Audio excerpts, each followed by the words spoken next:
10th standard மேக்ஸில் 1வது பாடம் உறவுகளும் சார்புகளும் பயிற்சி 1.6ல் 5வது கணக்கு பார்க்க போகிறோம்ப்பா.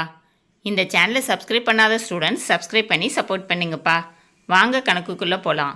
r கணம் x, x square such that x ஆனது 13ஐ விட குறைவான பகா எண்கள் என்ற உறவில் வீச்சகமானது a கணம் 2, 3, 5, 7 a கணம் 2, 3, 5, 7, 11 ஈ கணம் 4, 9, 25, 49, 121 ஈ கணம் 1, 4, 9, 25, 49, 121.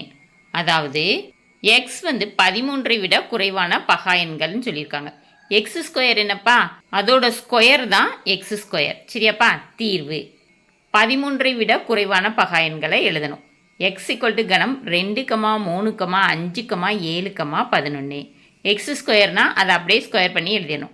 2 ஸ்கொயர்னா 4, 3 ஸ்கொயர்னா 9, 5 ஸ்கொயர்னா 25, 7 ஸ்கொயர்னா 49, 11 ஸ்கொயர்னா 121. சரியாப்பா, இப்போது இங்கே எக்ஸ் மதிப்பகமாக இருக்கும், எக்ஸ் ஸ்கொயர் வீச்சகமாக இருக்கும். சரியாப்பா, அப்போ வீச்சகம் கணம் 4, 9, 25, 49, 121. அப்படின்னா இங்கே எந்த ஆன்சர் கரெக்டாக இருக்கும்? இ ஆன்சர் கரெக்டாக இருக்கும். சரியாப்பா.